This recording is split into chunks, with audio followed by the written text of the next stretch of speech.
And if one issue will dominate the discourse in this American election, it's going to be Russia. Biden will campaign on his response to the war in Ukraine and his efforts to isolate Russia on the world stage. But the numbers tell a different story. Despite the war and sanctions, the Russian economy is still growing. In fact, Russia's economy has performed better than some of its Western rivals, especially the major players like the United Kingdom and Germany. Russia is doing better than them. So what's driving Russia's economic resilience?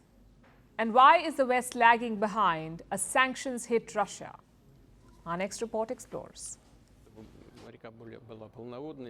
In December, a confident Putin faced the press.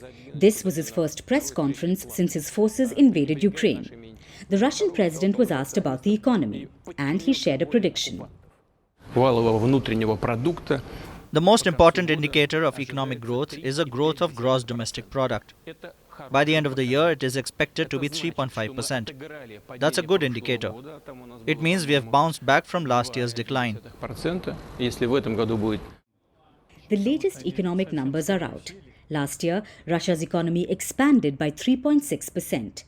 Putin was off by a mere 0.1%, but broadly his prediction was on the mark. Since the invasion of Ukraine, the West has launched a campaign to isolate Russia, mostly through a slew of sanctions. But Russia's economy has shown remarkable resilience. The war gave Russia a boost. In the last 2 years, Russia's industrial output has shot up by over 60%.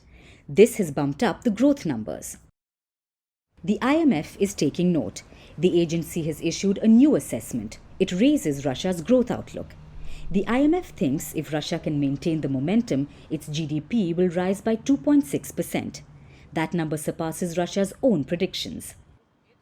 In November, Russia's central bank had put out a more conservative estimate. It pegged Russia's growth to hover around 1%, 0.5% in a worst-case scenario and 1.5% under better circumstances. IMF numbers suggest that Russia could do better. For the Russian president, his country has prevailed over its Western rivals. The West predicted, as you know, recession, failure, collapse, that under the pressure of sanctions we would retreat, surrender, fall apart. I would like to show a well-known gesture, but I don't know. But I won't do that. There are a lot of women here. They won't succeed. For the moment, Russia has indeed edged ahead. Compare Russia's growth numbers with the G7, a group that Russia was kicked out of following the annexation of Crimea.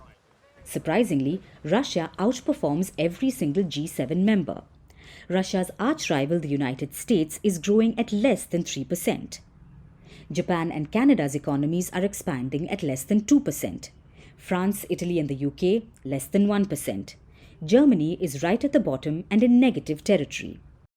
Can Russia sustain similar levels of growth in the absence of a war? The jury is still out on that one. But for the moment, Moscow has managed to survive the onslaught of Western sanctions. From impeachments to inaugurations, if it's a political story, we are on the scene. The race for the White House is heating up. We're beating Biden. How dare he say that? If it's breaking news, we're live with the latest coverage. From the White House, the State Department, and Capitol Hill, we know the issues, but above all, we know the players to bring you the latest in-depth analysis on all the key stories that we're covering. I'm Eric Ham. Join me from Washington here on Firstpost America.